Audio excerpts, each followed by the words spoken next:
بسم الله الرحمن الرحيم ولا تقولوا لمن يقتل في سبيل الله أموات بل أحياء ولكن لا تشعرون صدق الله العلي العظيم যারা আল্লাহর রাস্তায় লড়াই করতে গিয়ে জীবন উৎসর্গ করে তোমরা তাদেরকে মৃত বলো না বরং তারা জীবিত, তারা আল্লাহর পক্ষ থেকে রিজিক প্রাপ্ত হয়। আমরা আজকের শহীদ উসমান হাদি স্মৃতি বইমেলা শুনতে শ্রদ্ধার সাথে স্মরণ করছি আমাদের সকলের প্রেরণার বাতিঘর, আগ্রাসনের বিরুদ্ধে, আধিপত্যবাদের বিরুদ্ধে কথা বলতে গিয়ে যিনি শহীদ হয়েছেন শহীদ উসমান বিন হাদিকে, আল্লাহ পাক সুবহানাহু ওয়া তাআলা শহীদ উসমান হাদিকে জান্নাতুল ফেরদৌসের মেহমান হিসেবে কবুল করুন, আল্লাহুম্মা আমিন। শহীদ উসমান হাদি, তার বক্তৃতা, তার আলাপ, তার চিন্তা, তার মাঝে আমি আল্লামা দেলোয়ার হোসেন সাঈদী হুজুরের প্রতিচ্ছবি দেখতে পাই। আল্লামা দেলোয়ার হোসেন সাঈদীর বক্তৃতায় তিনি বলেছেন, বিড়ালের মতো 500 বছর বেঁচে থাকার দরকার নাই, সিংহের মতো 1 ঘন্টা বাঁচতে চাই। এবং আল্লামা দেলোয়ার হোসেন সাঈদী হুজুর যেভাবে ভারতীয় আধিপত্যবাদের বিরুদ্ধে, আগ্রাসনের বিরুদ্ধে, চাঁদাবাজের বিরুদ্ধে, টেন্ডারবাজের বিরুদ্ধে, দুর্নীতির বিরুদ্ধে, রাহাজানির বিরুদ্ধে ইনসাফের পক্ষে কথা বলতেন, ঠিক একইভাবে শহীদ উসমান হাদিকে আমরা দেখতে পেয়েছি। আমি যদি বলি, আমার ছোটবেলা বুঝ হওয়ার পর থেকে আমি যাকে দেখে অনেক পুলকিত হতাম, আমার সোর্স অফ ইন্সপিরেশন ছিল আল্লামা দেলোয়ার হোসেন সাঈদী হুজুর। এবং 13 সালে অসংখ্য আন্দোলন সংগ্রাম হয়েছে, 14 সালে তখন আমরা প্রতিনিয়ত রাজপথে যেতাম। আল্লামা দেলোয়ার হোসেন সাঈদী হুজুরকে খুনি হাসিনার যে ভুয়া ট্রাইব্যুনাল আছে, সেই ট্রাইব্যুনালের অবৈধ রায়, সেটাকে আমরা তার কারাগার ভেঙে আল্লামা দেলোয়ার হোসেন সাঈদী হুজুরকে মুক্ত করে আমরা আবার তার তাফসীর শুনবো, তার কথাগুলো শুনবো, তার ইনসাফের বাণীগুলো আমরা শুনবো। এবং সেই সময় রাজপথে নামতাম শহীদ হওয়ার জন্য, প্রয়োজনে আমরা জীবন উৎসর্গ করবো, কিন্তু আমাদের আল্লামা যেন আমাদের মধ্যে ফিরে আসতে পারে। তো আল্লাহ তাআলা আমাদেরকে শহীদ হিসেবে কবুল করেননি।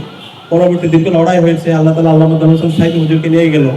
কিন্তু এই যে হুজুরের যে লড়াই, যে সিলসিলা, এই অঞ্চলের মানুষের মুক্তির জন্য যে লড়াই ওনারা রাস্তা দেখে গিয়েছেন, সেই সিলসিলাতে আমরা জুলাই বিপ্লবে দেখতে পেয়েছি।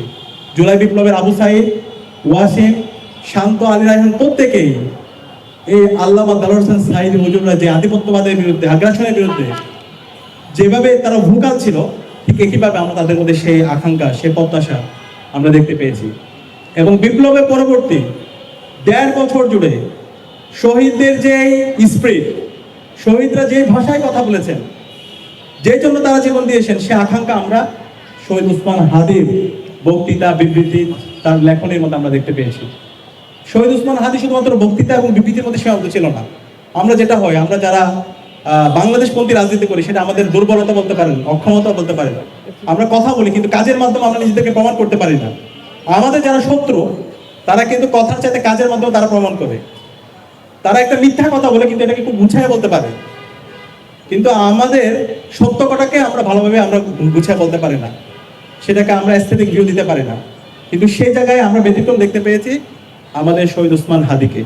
শহীদ উসমান হাদি শুধু বক্তৃতা, বিবৃতির মধ্যে সীমাবদ্ধ থাকেনি, তার কাজের মাধ্যমে সে দেখিয়েছে আমাদের লড়াইটা কার সাথে।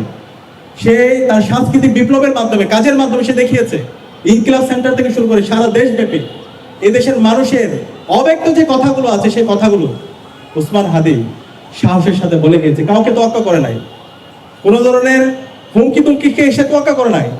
বাংলাদেশের 18 কোটি মানুষের যে অব্যক্ত কথাগুলো আছে, সে কথাগুলো বলে গিয়েছেন। তো এই আধিপত্যবাদী শক্তি, দিল্লির তাবেদাররা, তারা মনে করেছিল শহীদ উসমান হাদিকে শহীদ করে শহীদ উসমান হাদির যে আদর্শ, তার যে প্রত্যাশা, তার যে আকাঙ্ক্ষা, সেটাকে তারা নিভিয়ে দিতে পারবে। কিন্তু আজকে বাংলাদেশের 56,000 বর্গমাইল জুড়ে শহীদ উসমান হাদি ছড়িয়ে পড়েছে। আজকে বাংলাদেশের একদম শিশু থেকে শুরু করে বৃদ্ধ পর্যন্ত সর্বস্তরের মানুষরা তারা একসাথে বলছে, আমরা সবাই হাদি হব, যুগে যুগে লড়ে যাব, হাদি ভাইয়ের রক্ত বৃথা যেতে দেব না। অগ্রযাত্রা প্রতিদিন নির্ভীক প্রত্যয়ে উজ্জীবিত।